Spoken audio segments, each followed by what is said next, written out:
They call him Ali, the one and only, famous for dancing in the ring, punching injustice, and roaring like a lion. You take the blue pill. You take the red pill. I am the greatest. 15 times I've told the clown what round he's going down, and this chump ain't no different.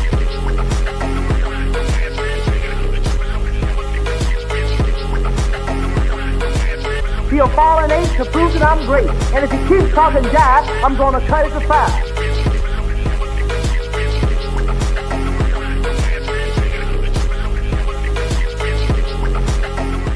The GOAT, plain and simple.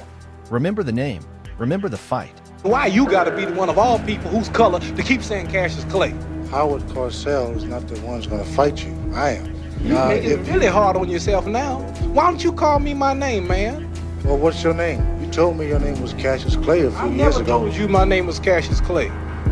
My name is Muhammad Ali, and you will announce it right there in the center of that ring after the fight if you don't do it now.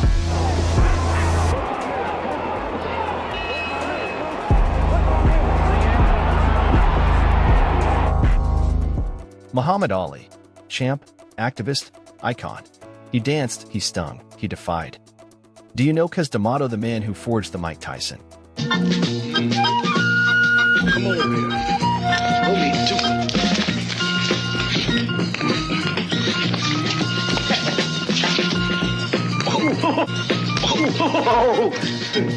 Did I touch your lip? Did I touch your lip, really? But before you leave, I wanted to ask Cus one question. What was it like working with Muhammad Ali for 2 weeks and not being able to get him to agree to anything you said, Cus? Now, really, being with Ali was a pleasure, really, and I enjoyed it so much that I felt very guilty thinking I was being employed.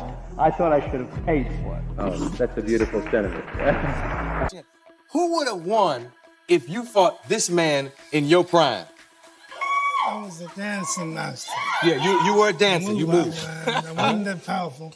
I was so fast. Uh-huh. He hit me. It's best if you catch me. Yeah. What would you say, Mike? I by no means, I'm vain. I know I'm great, but can I tell you something? In this situation, every head must bow, every tongue must confess. This is the greatest of all time.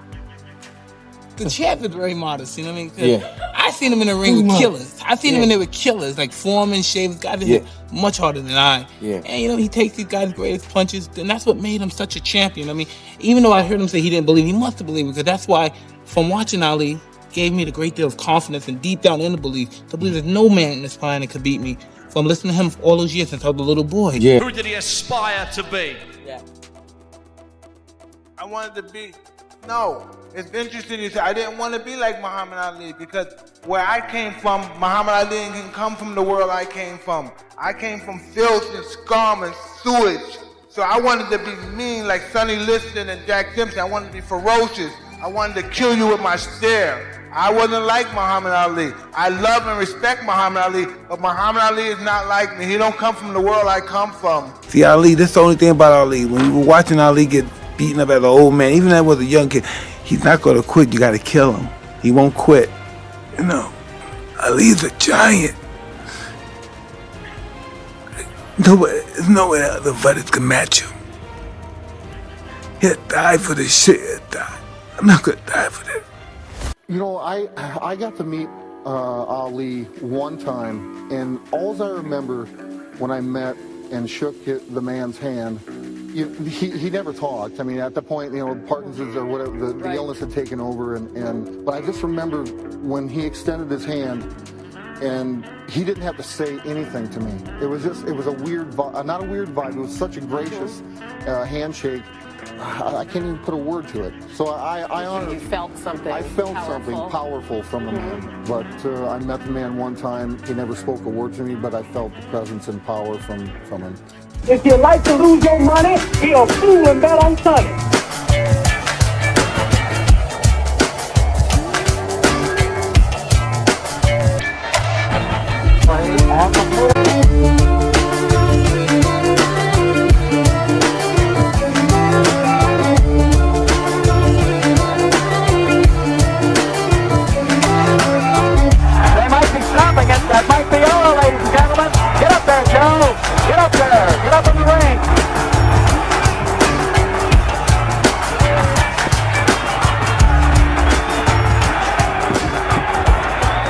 the greatest thing that ever lived. I don't have a mark on my face, and I upset Sonny Liston, and I just turned 22 years old. I must be the greatest. I told the world, I talk to God every day.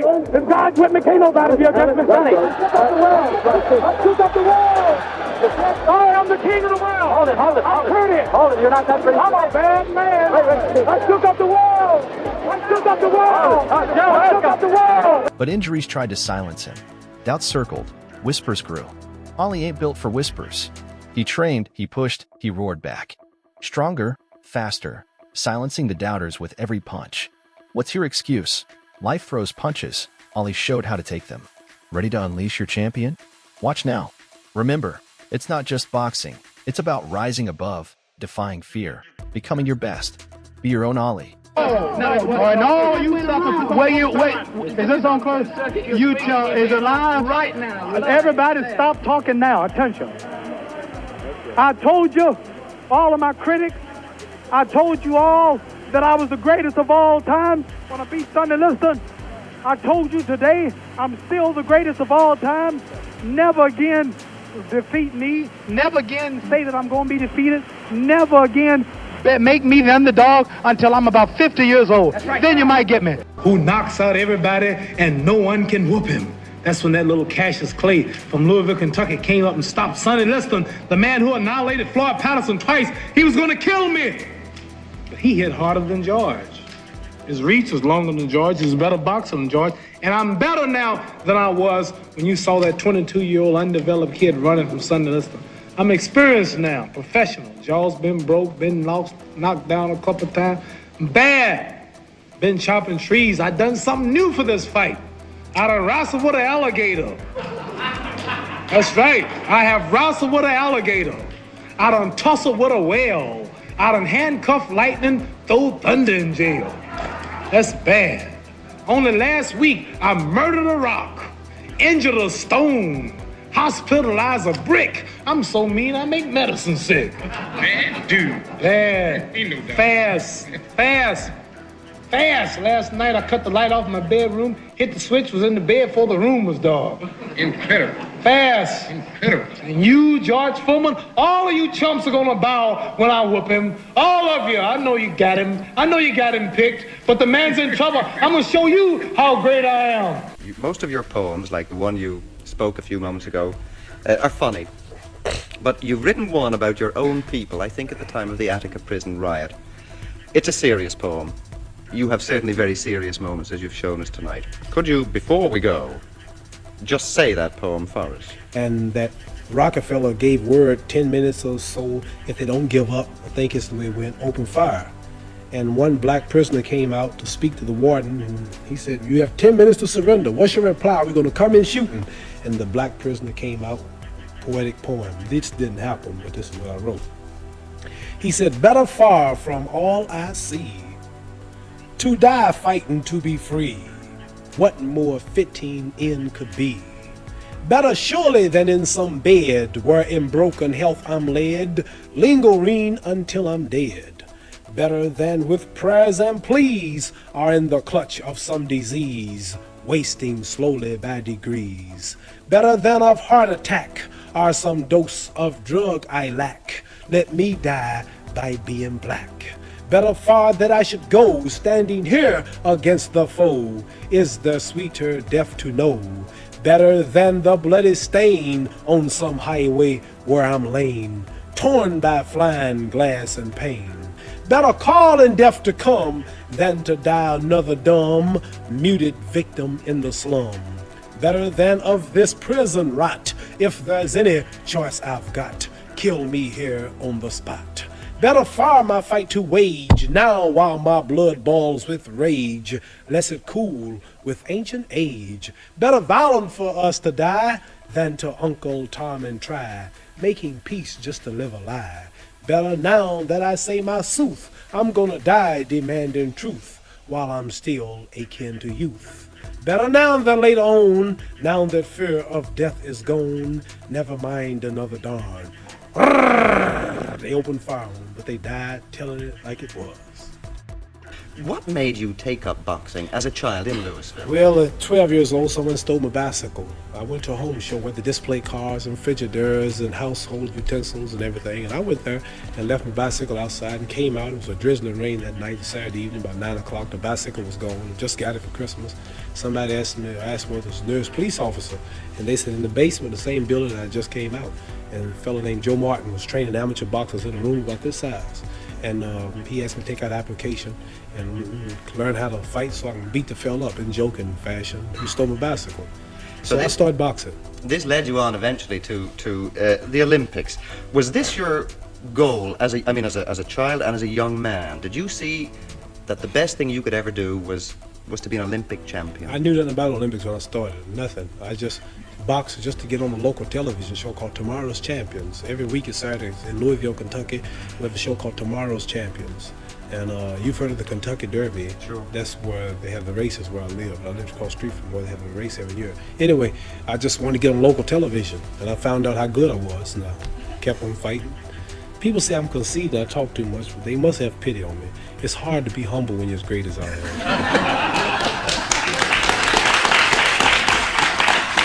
I won the Golden Gloves, the National AAU, and the Olympics. And then after the Olympics, I had all the gold medals, but no money. So I turned professional. You told a story. What attracted you then to Islam in the first instance? The Muslim religion? Yes. Is the true teachings of Elijah Muhammad right there in America, and the power structure, nobody will challenge him. And the history of ourselves, the history of our true religion, our nationality, our names. See, we don't have our names, you know. I know how proud you all are, proud of your names. See, Chinese have names like Chang Chong, Lu Qian, this is Islamic teachings. Russians have names like Kosygin or Khrushchev. You have names like O'Connor or Grady or Kennedy. And Africans have names like Lumumba, Nkrumah. And Jews got names like Weinstein and Goldberg. And Italians got names like Dundee and Benvenuti and Marciano. But we have names like Grady and Clay and Hawkins and Smith and Jones and Johnson, but we are black. These are the slave names. Yeah, so when I heard this, I knew it was the truth, it's history. So Muhammad Ali is a beautiful black name of our ancestors. So when I heard this, I just had to walk out of the church and Christianity because they never taught us our true knowledge. Then they told me how we were brainwashed in America. We see Jesus, he's white with blonde hair and blue eyes. We see the Lord's Supper, all white people. We see the angels in heaven, all white people. And we look at Miss Universe, a white woman, Miss America, a white woman, Miss World, a white woman. Even Tarzan, the king of the jungles in Africa, he was white. He said,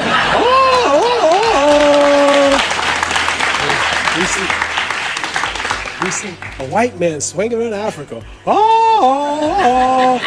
with a diaper on. He beats up all the Africans and breaks the lion's jaw. And then the Africans been in Africa for centuries. But he can't yet talk to the animals. But Tarzan, all of a sudden, some goat raised him up and he can talk to the animals. So I'm just showing you how the black man in America has been whitewashed his mind. And then we look at the good cowboys, they rode the white horses, and the president lived in a White House. They got TV commercials, White House cigars, White Swan soap, King White soap, White Cloud tissue paper, White Rain hair rinse, White Tornado flow wax, White Plus toothpaste. The president lived in a White House, and the angel food cake was the white cake, but the devil food cake was the chocolate cake. Everything good was white.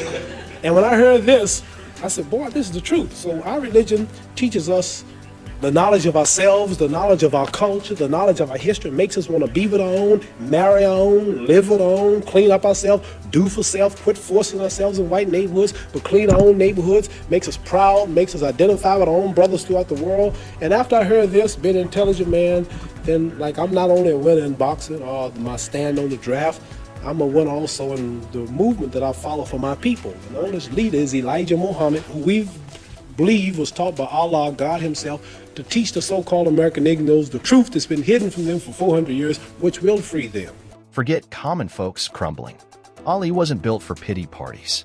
He punched fear in the face with mind movies. Ali visualized himself winning, replaying victories in his head, silencing doubt with each mental jab. Words as weapons, I am the greatest, wasn't just bragging. It was a mantra, a confidence booster that fueled his every move.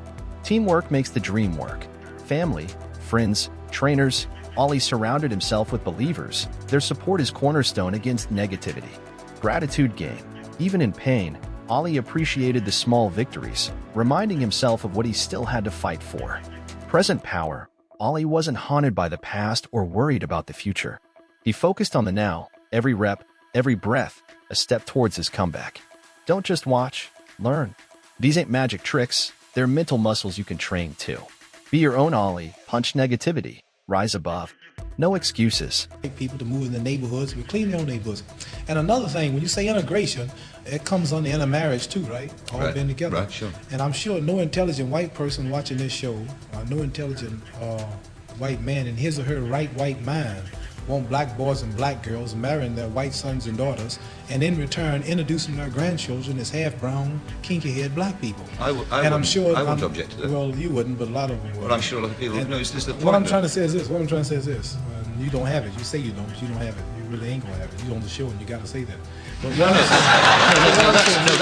that's not true. Why would you want to do that? Because I don't think I'm any different from you. You see. Yeah, we much different. I mean, I think society's made us different. You know we're different. We all together. But society's made us different. No, not society. God made us different. No, we're just human beings. He made all of us. We all listen. Bluebirds fly with bluebirds. Red birds want to be with red birds. Listen. Tell me when I'm wrong. Pigeons want to be with pigeons. Tell me when I'm wrong.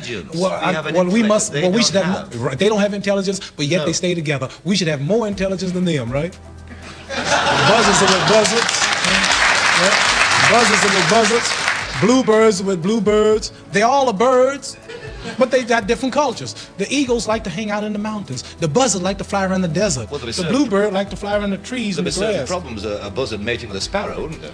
What? There'd be certain. Right. And we have the problems too. No, I don't see no black and white couples in England or America walking around proud holding their children. That's because society and going out. That's society's fault. I mean, we've got to educate people around it. Well, life is too short for me to be raised catching hell for something like that. I'd rather go and be my own. Have a beautiful daughter, beautiful wife. They look like me. We're all happy, and I don't have no trouble. I have no trouble. I ain't that much in love with no woman to go through all that hell. Ain't no one woman that good. You understand? I understand. Yeah, I do understand. I understand. I think it's sad that it ain't sad because I want my child to look like me. Every intelligent person wants his child to look like him. I'm sad because I want to blot out my race and lose my beautiful identity. Chinese love Chinese. They love the little slanted-eyed, pretty brown-skinned babies. Pakistanis love their culture. Jewish people love their culture. A lot of Catholics don't want to marry number Catholics. They want the religion to stay the same. Who want to spot up yourself and kill your race? You're a hater of your people if you don't want to stay who you are. You shame what God made you. God didn't make no mistake. He made us all like we were. I think that's a philosophy of despair. Despair. I really do. It ain't no despair. Number one, can't no woman. Let me tell you something.